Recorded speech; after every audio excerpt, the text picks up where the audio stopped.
Algumas pessoas podem não se contentar em simplesmente utilizar uma fórmula ou resultado matemático e querer entender de onde ela veio, por que que ela dá certo, de como que os matemáticos chegaram à conclusão que aquele resultado sendo apresentado daquela forma era válido e iria dar certo nas determinadas situações para os quais ele se propunha.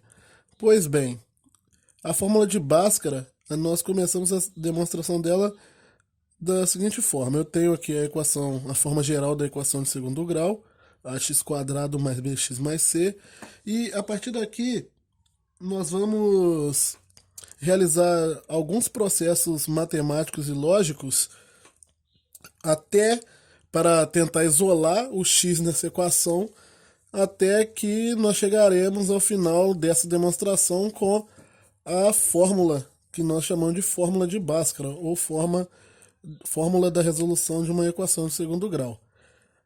Como eu quero isolar o x, a primeira coisa que nós faremos aqui é jogar subtrair c dos dois lados da equação, né? O famoso passar o c para o outro lado. Então aqui, ao diminuir c em ambos os lados da equação, o que, que vai acontecer? Eu ficarei com ax ao quadrado mais bx, aí vai ficar mais c menos c, que vai cancelar, é igual a menos c do outro lado. É como se eu tivesse passado o c para o outro lado com sinal trocado.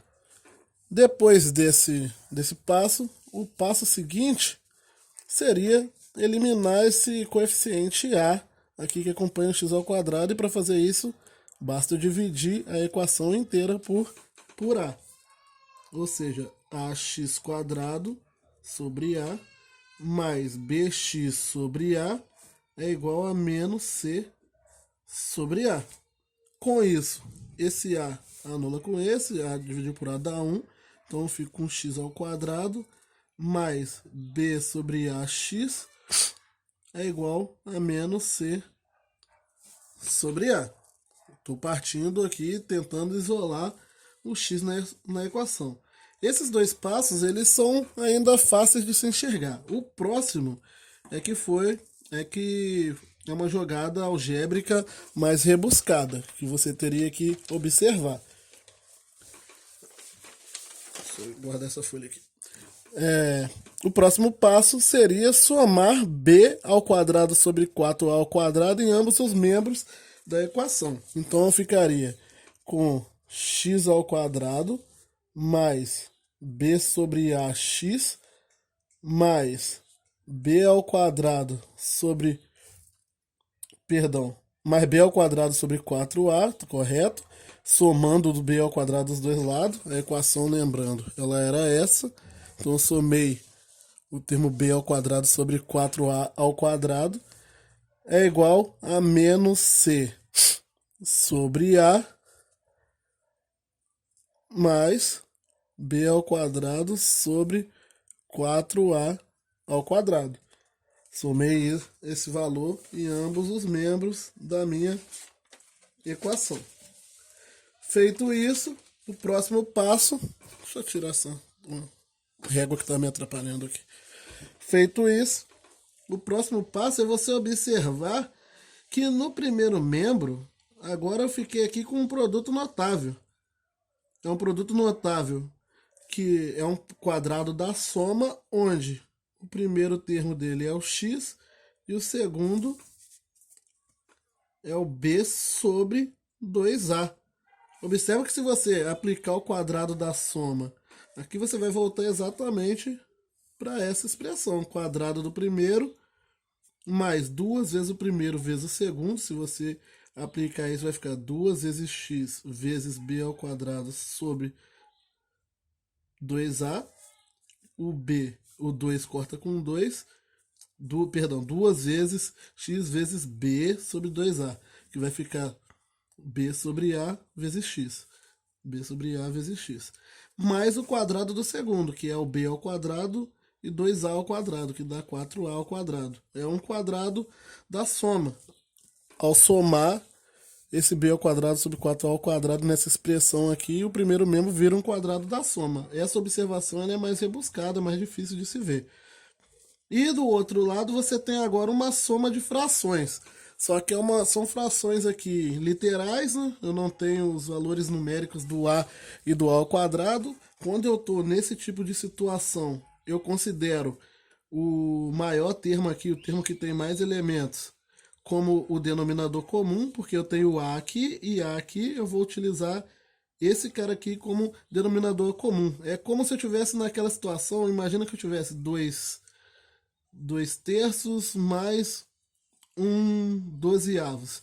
Eu posso utilizar aqui, ó, o 12 como se fosse o denominador comum na hora de fazer a soma de frações, nesse caso aqui. Eu uso o maior deles. É o que está acontecendo aqui. Eu estou usando o 4a ao quadrado. Isso eu posso fazer isso também porque esse termo aqui, o 12, é divisível por 3. No caso, o 4a ao quadrado é divisível por a. Se eu dividir 4a ao quadrado por a, vai cancelar o a com o quadrado aqui e vai ficar 4a. Então ele é divisível. Então eu posso usar o maior deles. É o que tá, a mesma coisa que acontece aqui com números. Então 4a ao quadrado dividido por a dá 4a. Então fica menos 4ac. E 4a ao quadrado dividido para 4a ao quadrado fica 1, ou seja, mais b ao quadrado. 4a ao quadrado por 4a ao quadrado dá 1, 1 vezes b ao quadrado, b ao quadrado. Vocês já podem ver que começa a aparecer aqui aquela fórmula que nós conhecemos, né? Só vou reorganizar ela para ela ficar mais com a cara da fórmula de Bhaskara famosa. Fica 2x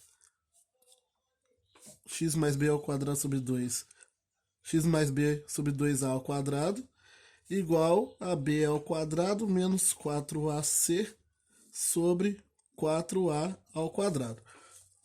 O próximo passo é extrair a raiz de ambos os membros. Lembrando, no primeiro membro estava x mais b sobre 2a ao quadrado. Quando eu extrair a raiz disso aqui, vai ficar x mais b sobre 2a. Saiu a raiz que estava no parênteses, aquela potência que estava no parênteses ali. E extraindo a raiz do outro lado, eu vou colocar aqui para ficar mais fácil de enxergar. Aqui estava ao quadrado, eu vou extrair a raiz. E do outro lado tinha b ao quadrado menos 4ac sobre 4a ao quadrado. Eu também vou extrair a raiz aqui. Quando eu extrair a raiz, vai cancelar aqui a potência com a raiz. Vai ficar x mais b sobre 2a. E do outro lado, aqui em cima eu não tenho o que fazer, por causa desse sinal de menos aqui. Então fica raiz de b ao quadrado menos 4ac. Sobre, agora, raiz de 4a ao quadrado eu consigo tirar, porque raiz de 4 é 2 e de a ao quadrado é a. Então fica 2a. Agora basta jogar o b sobre 2a para o outro lado da igualdade, que é o mesmo que subtrair b sobre 2a dos dois lados da equação. Então vai ficar x é igual a menos b sobre 2a mais ou menos... Ah, perdão. Aqui, né, quando eu extrair a raiz, aqui fica um mais ou menos, porque eu tô... a versão positiva quanto a negativa elevada ao quadrado daria o x do outro lado. Então, aqui fica mais ou menos raiz de b ao quadrado menos 4ac sobre 2a. Como é o mesmo denominador aqui, x é igual a menos b mais ou menos raiz de b ao quadrado menos 4ac sobre 2a.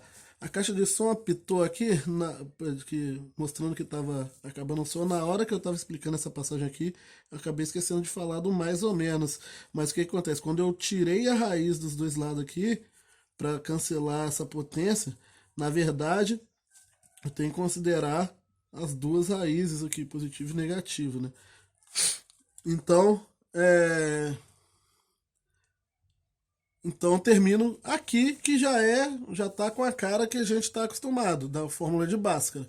A única diferença você pode se perguntar, mas e o delta? Então, o delta é um símbolo que depois de muito tempo sendo utilizado para facilitar a escrita dessa fórmula, passaram a chamar esse valor aqui de delta, o b ao quadrado menos 4ac de delta, e substituíram isso na fórmula, gerando a fórmula que todos já estão acostumados. Menos b mais ou menos raiz de delta sobre 2a.